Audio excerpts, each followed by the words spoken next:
Hanuman cinema గురించి మాట్లాడదాం. ముందు స్టార్ట్ చేసే ముందు ఒక డిస్క్లైమర్ లాగా ఒక ఇన్ఫర్మేషన్ అయితే మనం క్లియర్ చేయాలి. ఏంటంటే ఇప్పుడు మనం ఏదైతే మా విషయాల గురించి మాట్లాడబోతున్నామో ఈ ఈ ఈ డిస్కషన్ వెనక ఉద్దేశం సినిమాని ఏదో తక్కువ చేయాలని, కించపరచాలని, ఇంకేదో చేయాలని కాదు. మనకు అనిపించిన ఒపీనియన్ షేర్ చేసుకోవాలని అండ్ మాకు వ్యాలిడ్ అనిపించిన కొన్ని విషయాలు మాట్లాడదామని, అంతే అంతే తప్ప ఎవరినో హర్ట్ చేయాలని ఇంకేదో ఒపీనియన్ లేదు దీని వెనక. హనుమాన్ సినిమా అంటే అఫ్కోర్స్ రిలీజ్ అయిన పెద్ద సినిమా గుంటూరు గారు అంత ఇంప్రెసివ్గా లేదు, ఆడియన్స్ని ఇంప్రెస్ చేయలేదు, అది ఆల్రెడీ ఫ్లాప్ లాగా డిక్లేర్ అయిపోయింది.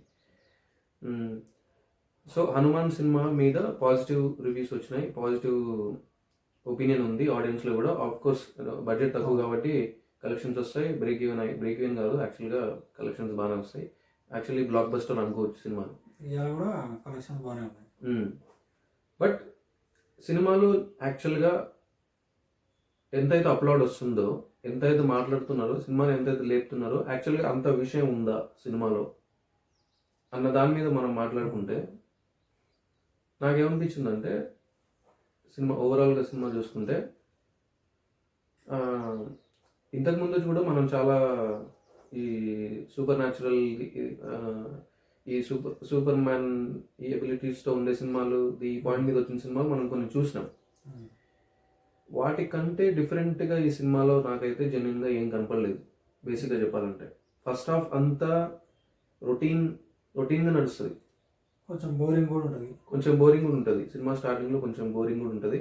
ఫస్ట్ హాఫ్లో యాక్చువల్గా అంతా టైం పాస్ చేసినట్టే అనిపిస్తుంది. చిన్న మేజర్ సీక్వెన్సెస్ ఏమి ఉండవు ఫస్ట్ హాఫ్లో. ఇంటర్వెల్ బ్యాంక్ బాగుంటుంది. ఆ తర్వాత సెకండ్ హాఫ్లో స్ట్రాంగ్ స్టోరీ ఎలివేట్ అయింది. సెకండ్ హాఫ్ చాలా బాగుంది. సెకండ్ హాఫ్ స్టార్ట్ అయిన తర్వాత ప్రీ క్లైమాక్స్, ఆల్మోస్ట్ క్లైమాక్స్ వరకు కూడా సినిమా గ్రిప్పింగ్ ఉంటుంది, ఆడియన్స్ని ఎంగేజ్ చేస్తుంది. ఇట్లా కొన్ని ఎమోషనల్ సీన్స్ ఉంటాయి. ఆ ఎమోషనల్ సీన్స్ కూడా బాగా రాసుకున్నాడు, యాక్చువల్గా చాలా బాగా రాసుకున్నాడు. బ్రదర్ అండ్ సిస్టర్ ఆ సీన్స్ బాగున్నాయి. ఇంకా హనుమాన్ని ఎలివేట్ చేసే సీన్స్, అంటే వీడు ఫైట్ చేసేటప్పుడు హనుమాన్ రిఫరెన్సెస్ ఏదైతే యూజ్ చేసుకుంటో చాలా బాగున్నాయి. అన్ని విజిల్స్ వచ్చే సీన్స్, అవన్నీ సిటీ సీన్స్ చాలా ఉన్నాయి. చాలా ఎక్సలెంట్ రాసుకున్నాడు సీన్స్, హై పాయింట్స్ కూడా ఉన్నాయి సినిమాలో. కాకపోతే క్లైమాక్స్ విషయానికి వచ్చేసరికి సినిమాలో పార్ట్ 2 ఉంది అనేది చెప్పిండు క్లైమాక్స్లో. యాక్చువల్ సినిమా నాకు తెలిసి అయితే సినిమా ప్రమోషన్స్లో ఈ సినిమా 2 parts అని అట్లా ఏమి చెప్పినట్టు నాకైతే అనిపించలేదు. నేను మిస్ అయి ఉండొచ్చు, నాకు తెలియదు, ఎందుకంటే నేను రెగ్యులర్గా అప్డేట్స్ ఫాలో అవ్వలేదు ఈ మూవీ గురించి. సో ఇక్కడ నేను చెప్పిండో నాకు తెలియదు, నాకైతే తెలియదు పర్సనల్గా. ఈ సినిమా సెకండ్ పార్ట్ యూనివర్స్ ఉంది, సెకండ్ పార్ట్ ఉంటుంది అదైతే నాకు తెలియదు, ఈ క్లైమాక్స్లోనే తెలిసింది. అయితే కొన్ని క్వశ్చన్స్ ఉన్నాయి, కొన్ని లాజికల్ ఇష్యూస్ ఉన్నాయి ఇక్కడ, చాలా ఉన్నాయి. వాటి గురించి మాట్లాడుకుంటే ఫస్ట్ విలన్ రోల్ గురించి మాట్లాడుకుంటే మనం ఫస్ట్ దాని గురించి నేను చెప్తా. ఇప్పుడు నాకు సినిమా చూస్తున్నప్పుడు అనిపించింది ఒక దగ్గర, ఏమని, ఈ విలన్ ఏదైతే ఉన్నాడో వాడు విలన్ కూడా కాదు చెప్పాలంటే. చిన్నప్పుడు సూపర్ హీరో అవుదామని అనుకుంటాడు, వాడి గోల్ అది సూపర్ హీరో అవ్వాలి. నాకు అనిపించేది ఏంటంటే, అసలు సూపర్ హీరో అవ్వాలనే గోల్ ఏంది? అది ఇంపాసిబుల్గా, అది పాసిబుల్ కానీ ఎవడుకుంటుంది, ఉండదు. మరి వాడు ఏమనుకోవాలి, ఆ గోల్ ఉందంటే అసలు వాడే కరెక్ట్ కాదు, వాడు ఒక సైకో అనుకో, వాళ్ళ అమ్మ నాన్న కూడా చంపేస్తాడు నాకు అడ్డొచ్చి అని చెప్పి. సూపర్ హీరో అనే గోలే కరెక్ట్ కాదు. అక్కడనే నాకు ఆ క్యారెక్టర్తో డిస్కనెక్ట్ అయినా. అంటే సరే సినిమా సూపర్ హీరో బ్యాక్డ్రాప్లో నడుస్తుంది కాబట్టి అలాంటి క్యారెక్టర్ ఉంటుంది, మీరేం వ్యతిరేకిస్తే మనం ఏం చేయలేమని అనుకోవచ్చేమో. కానీ నాకు అనిపించింది, ఎవడైనా గోల్ ఏదైనా సాధించాలనుకుంటే సూపర్ హీరో అంటే అది కాదు, అది తెలుస్తుంది కదా. సరే చిన్నప్పుడు అంటే వాడు సూపర్ హీరోని అవ్వాలి నేను అనుకుంటూ వాడికి అంత నాలెడ్జ్ లేదు అనుకోవచ్చు. వాడు పెద్ద అయిన తర్వాత అంత టెక్నికాలిటీస్ అవన్నీ వచ్చిన తర్వాత టెక్నికల్ నాలెడ్జ్ పెంచుకొని అంత చేసి అప్పుడు కూడా వాడు సూపర్ హీరో అవ్వాలనుకోవడం ఫస్ట్ ఆఫ్ ఆల్ అది కొంచెం డిస్కనెక్టింగ్ అట్లా అనిపిస్తుంది. సెకండ్ ఇంకోటి ఏంటంటే వాడు యాక్చువల్గా ఈ వాడు మంచోడే బేసిక్గా చెప్పాలంటే, వాడు విలన్ కాదు యాక్చువల్గా. విలన్ కాదు, ఎందుకంటే విలన్ లేడు. ఎందుకంటే సినిమాలో జనరల్గా ఈ సూపర్ హీరో మూవీస్లో ఎట్లుంటాయి, హాలీవుడ్ మూవీస్ కూడా తీసుకో నువ్వు, సిరీస్ మూవీస్ ఏవైతే ఉంటాయో, సూపర్ మ్యాన్ కానీ, కెప్టెన్ అమెరికా, ఈ క్యారెక్టర్స్ అన్నిట్లో దేశానికి నష్టం జరిగేవాడిని చేద్దాం అనుకున్నటువంటి సూపర్ హీరో సేవ్ చేస్తాడు. విలన్ ఏంది, విలన్ ఉద్దేశం ఏముంటది, ప్రపంచాన్ని నాశనం చేయడం, దేశానికి నష్టం కలిగించడం, లేదంటే ప్రజల్ని చంపడం, ఇది ఉంటది విలన్ ఉద్దేశం, అది ఉంటది. హీరో ఏంటి, కాపాడతాడు, అందువల్ల వాడు సూపర్ హీరో. నార్మల్ మనుషులు కాపాడలేరు కాబట్టి, వాడికి పవర్స్ ఉంటాయి, వాడు కాపాడతాడు కాబట్టి వాడు సూపర్ హీరో. ఇక్కడ ఏంది, వాడు వెన్నెల కిషోర్తో అంటాడు, ఏమంటాడు, సూపర్ హీరో, వాడి మోటివ్ సూపర్ హీరో కావడం, ప్రపంచాన్ని నాశనం చేయాలనుకోవడం కాదు. సూపర్ హీరో ఎట్లా అవుతావురా ఆయన నువ్వు, నేను సూపర్ హీరో అవ్వాలి అనుకునేవాడు. ఇప్పుడు ఆ మనీ ఏదైతే ఉందో అది అది వాడికి ఎందుకు దొరికింది, నా దగ్గర ఉంటే నేను ప్రపంచానికి మంచి చేస్తా అంటుండు. వాడు యాక్చువల్ మంచోడు, వాడు విలన్ ఎందుకు అయిండు, వాడిని ఎందుకు చంపేసిండు డైరెక్టర్ ఈ క్యారెక్టర్ సినిమాలో. అవరైతే ఊరిని నాశనం చేస్తాను, ఊరు పోతే పోయింది, నేను ప్రపంచానికి మంచి చేస్తా. ఇప్పుడు హీరో గారు పోయి ఇస్తే శుభ్రంగా వెళ్ళిపోతాడు, ఊరిని ఏం చేయడాడు. హీరో గారి దగ్గర మనీ ఏదైతే ఉందో, హీరో అవసరం లేదు, శుభ్రంగా ఇచ్చేస్తే వాడు వెళ్ళిపోతున్నాడు. వాడు ఎవరిని ఏమన్నాడు, అది జేబులో వేసుకొని వెళ్ళిపోతాడు. ఇక వాడు ప్రపంచానికి మంచిగా చేస్తాడు. మళ్ళీ యాక్చువల్గా వాడికి ఇవ్వాలి సముద్రకరి గారు ఆ గోలు సినిమా, వాడి గోలే చిన్నప్పటి నుంచి పాపం వాళ్ళ అమ్మాయి అని పంపినప్పుడు సినిమాలో వాడు ఏం చేయాలి, సముద్రకరి గారు ఆ టార్గెట్ తేజ సజ్జాన్ని పక్కన పెట్టేసి వాడికి ఇవ్వాల్సింది పాపం. He has a bigger cause. అది వాడు ప్రపంచానికి మంచి చేయాలనుకుంటుండ్రా, మంచోడు వాడు పాపం. పాపం వాడిని బాడీ చేసాడు. ఓకే, అదొకటి మనకి డిస్కనెక్ట్ అనిపించింది. ఇంకొకటి కుస్తీలు పడుతుంటాడు ఊర్లో గవర్నమెంట్ స్కూల్ ఉంటది, పంతులు ఉంటాడు. ఒక అమ్మాయి హీరోయిన్ ఏంది, మెడిసిన్ చేసి ఆమె చదువుకొని హాలిడేస్ కానీ ఊరికి వస్తుంది. ఆ ఊర్లో పాలేగాలు ఏంది, పాలేగాల సిస్టమ్ ఏంది అంటే గవర్నమెంట్ లేదా. ఏ జనరేషన్ సినిమా అనుకోవాలి, ఇప్పుడు ప్రెసెంట్ జనరేషన్ ఎప్పటిది, వాడు చూపించిన ప్రకారం అయితే ప్రెసెంటే అనుకోవచ్చు. విలన్ గాడు మరి వాడు విలన్ చిన్నప్పుడు 1980s లో పుట్టిండు విలన్ అంటే కరెంట్ స్టోరీ. ఇది కరెంట్ స్టోరీ అయినప్పుడు మరి అక్కడ అలాంటి పరిస్థితి ఉండదు, గవర్నమెంట్ ఉంటుంది. స్కూల్ ఉన్నప్పుడు గవర్నమెంట్ ఎందుకు ఉండదురా. ఇప్పుడు దానికోసం హీరోయిన్ చేయాలి కాబట్టి వాడు అలాంటి పొజిషన్ పట్టుకొని ఉండొచ్చు. ఇప్పుడు అలాంటి ఒక విలన్ క్యారెక్టర్ ఉంటే వీళ్ళని ఎదిరించడానికి హీరో పోతే హీరోకి అది దొరికింది అని అనుకోవచ్చు. అసలు ఆ కాదే నేను లాజిక్ లెస్ అంటాను. ఎందుకంటే ఒక ఊళ్ళో స్కూల్ వీలు అన్నీ ఉన్నప్పుడు, ఇప్పటి జనరేషన్ అయినప్పుడు గవర్నమెంట్ ఉంటుంది, అది ఇండియాలో అయితే. ఇప్పుడు వాళ్ళు లేదు నేను ఇంకో వరల్డ్ క్రియేట్ చేసిన అని అనుకుంటే అది ముందు చెప్పాలి. మరి దాన్ని మనం ఏం చేయలేం, అదొక క్వశ్చన్. ఇంకొకటి, ఎంత పురాణాలైనా ఏదైనా ఇప్పుడు సముద్రఖని ఏదైతే రోల్ ఉందో వాడేమంటాడు, రావణుడు తమ్ముడు రావణుడు చనిపోయిన తర్వాత ఎవరు రాజ్యం చేయాలి అని ఆలోచిస్తుంటే హనుమంతుడు వచ్చి చెప్పిండు, నాకు నువ్వు బాధ్యత తీసుకోవాలి అని చెప్పిండు. నేను విభీషణుడిని అప్పటి నుంచి ఇప్పటిదాకా నేనే పాలిస్తున్నా అంటాడు. రామాయణం ఎన్ని ఏళ్ళ క్రితం జరిగింది, ఎన్ని వేల ఏళ్ళ క్రితం జరిగిందో మనం అంచనా కూడా వేయలేం.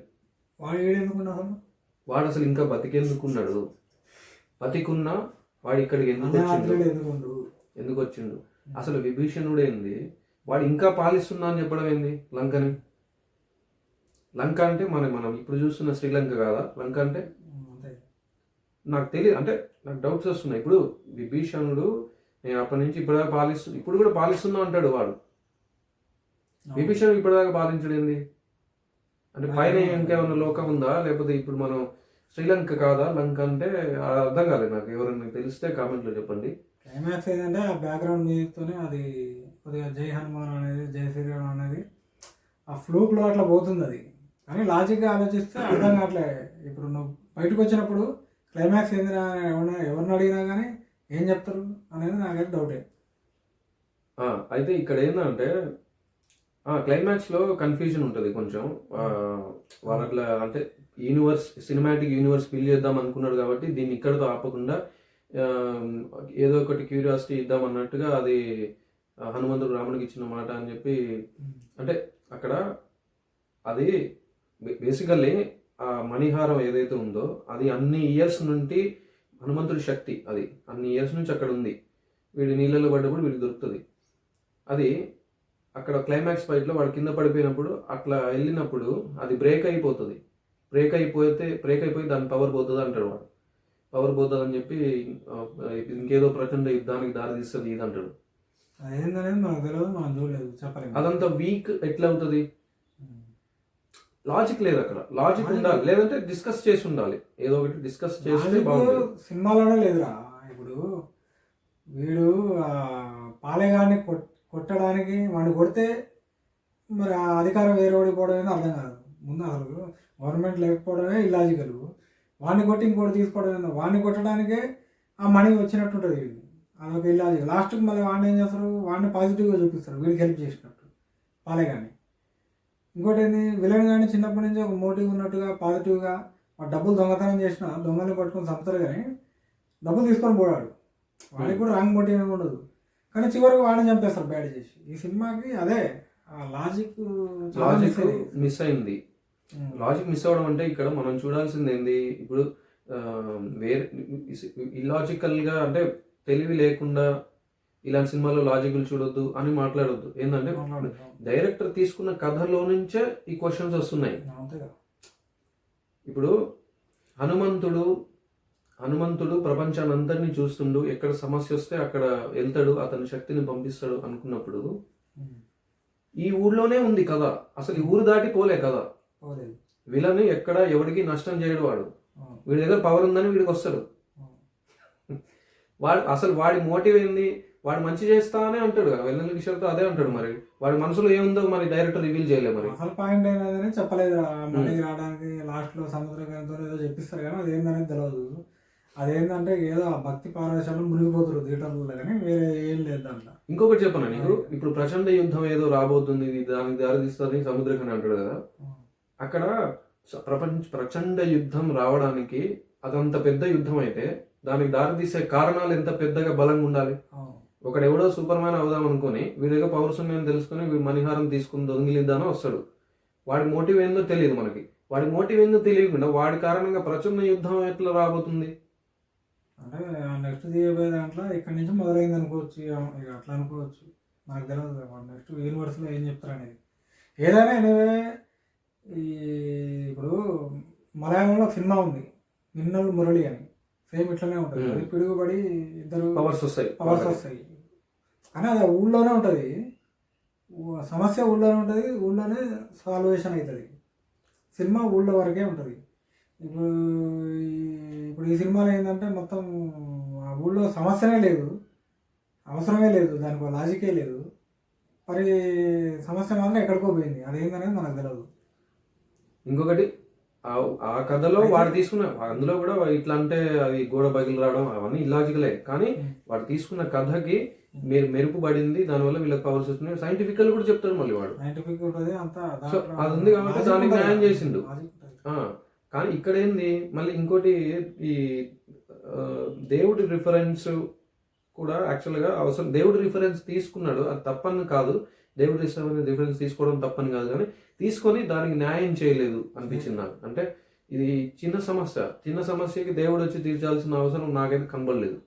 ఏదైనా ఈ సినిమాతోనే తేజ సజ్జాకి చాలా హెల్ప్ అయింది. ఎందుకంటే హార్డ్ వర్క్ కూడా చాలా ఉంది. హార్డ్ వర్క్ చాలా బాగా చిన్న పిల్లగాళ్ళకి బాగా నచ్చుతారు. నెక్స్ట్ ఫ్యూచర్ సినిమాలలో వీళ్ళు ఈ పిల్లగాళ్ళు ఏదైతే ఉన్నారో తేజ సజ్జా సినిమాలు చూడడానికి బాగా ఇంట్రెస్ట్ చూపిస్తారు అనేది నాకు గట్టి నమ్మకం. అట్లనే ప్రశాంత్ వర్మ కూడా తక్కువేం కాదు, మంచి రైటర్, మంచి డైరెక్టర్, టెక్నికల్గా మంచి క్రాఫ్ట్ తెలిసినవాడు. కానీ ఏమవుతుందంటే ఫస్ట్ సినిమా ఆన్ తీసిండు, అది ఎక్కడో ఉంటుంది, ఏదో ఊళ్ళో జరుగుతున్నట్టుంటుంది. తర్వాత కలిపి అది కూడా రిలేటబుల్కి మనం థియేటర్లో కూర్చొని మనం ఎమోషనల్ అయ్యే టైప్లో ఉండవు ఆ కంటెంట్ కానీ ఆ సినిమాలు కానీ. అట్లనే జాంబీరెడ్డిలో జాంబీస్లో ఇంతవరకు ఎవడు ఏ మందు కనిపెట్టలేదు, ఎన్ని సినిమాలు తీసినా. జాంబీరెడ్డిలో ప్రశాంత్ వర్మ ఫస్ట్ టైం మందు కనిపెట్టింది. సరే అదంటే వదిలేసారు, పాజిటివ్ ఎండింగ్ కావాలి అది అనేది కొంత రిలేటెడ్గా అనిపించింది. అది చూస్తున్నప్పుడు పర్లేదు చూడొచ్చు. కానీ మళ్ళీ ఈ సినిమా విషయంలో మాత్రం మళ్ళీ అదే రిపీట్ అయింది. కొంత కనెక్ట్ కావడానికి టైం పట్టింది సినిమాకి. కనెక్ట్ అయినాం. సెకండ్ హాఫ్లో చాలా సీన్స్ బాగున్నాయి. ఈ దేవుడు రిఫరెన్సెస్ పక్కన పెట్టేసేసి కొంత ఆ విలన్ క్యారెక్టర్ లేదంటే ఊళ్ళో ఆ క్యారెక్టర్ సమస్యలు కొంత లాజికల్గా రాసుకొని ఉంటే ఇంకా బాగుండేది. ఇంకా బాగుండేది. అవును. అయితే అప్రిషియేట్ చేయాల్సిన విషయాలు ఏంటంటే తక్కువ బడ్జెట్లో మంచి క్వాలిటీ, మంచి అవుట్పుట్ తోని రాబట్టిండు. అది ఎట్లా రాబట్టిండు అనేది క్రాఫ్ట్ పరంగా డౌట్ ఏం లేదు, 100%. డౌటే లేదు. 100% great work, actual great team work చెప్పాలంటే. ఇంత తక్కువ బడ్జెట్లో ఇలాంటి అవుట్పుట్ రాబట్టిందంటే హ్యాట్స్ ఆఫ్ చెప్పాల్సిందే. ప్రొడ్యూసర్కి, అందరికి, everyone will be happy with this movie. But కొంచెం రైటింగ్లో కొంచెం జాగ్రత్తగా ఉండి లాజిక్లు కూడా కొంచెం అట్లా పట్టించుకొని కథకి న్యాయం చేస్తుంటే ఇంకా అద్భుతంగా ఉండేది అని నా ఒపీనియన్. కాకపోతే సూపర్ హీరో అవ్వాలని చెప్పి ఎవరు మాత్రం గోల్ పెట్టుకోకరు. అవి ఏమన్నా వీళ్ళలాగా సినిమాలలాగా ట్రై చేస్తే తీసుకొని లోపల పడేస్తాడు. అదే మోటివ్ ఏంద్రా. యాక్చువల్గా ఇది తీసి ఇప్పుడు ఈ సినిమా గురించి అనాలిసిస్ చేసి క్వశ్చన్స్ రేజ్ చేయడానికి ఒక వీడియో చేయడానికి ఒక ఉద్దేశం ఉంది. బ్యాడ్ ఉద్దేశం అని కాదు. ఇప్పుడు సందీప్ రెడ్డి వంగ యానిమల్ అని ఒక సినిమా తీసిండు. Out of the box content తోని రియాలిటీకి దగ్గరగానే ఒక సినిమా తీస్తే దాన్ని ఎవడు ఎట్లా వేసుకోవాలో అట్లా వేసుకుర్రు. దాంట్లో లాజిక్లు ఎదికిర్రు. పోలీసులు రారా అనుకుంటా పిచ్చి పిచ్చి లాజిక్లు అన్నీ ఎదికిర్రు. మరి ఇలాంటి సినిమాలు చూసి ఎవడు క్వశ్చన్ చేయడాన్ని? ఇది మన తెలుగు సినిమాలు అంటే క్రాఫ్ట్ పరంగా ఓకే భయ, స్టోరీ పరంగా ఏమున్నది అది మీరు అబ్జర్వ్ చేయాలి. తీసుకున్న స్టోరీకే ఇది భారతీయ సినిమా, భారతీయ సినిమా నీతి అంటే ఇందులో ఏముంది అసలు నీతి? వాడు ఒక సూపర్ హీరో అవడానికి విలన్ అనుకో, హీరో ఏం చెప్పింది నీతి? ప్రపంచానికి మంచి చేయాలనుకునే గోల్ ఉన్నోడిని చంపేసిండు వాడు. నీతే నీతే ఉంది కదా దాంట్లో. ఈ సినిమాలో హీరోని వాడిని చేయొచ్చు నిజంగా, వాడే హీరో.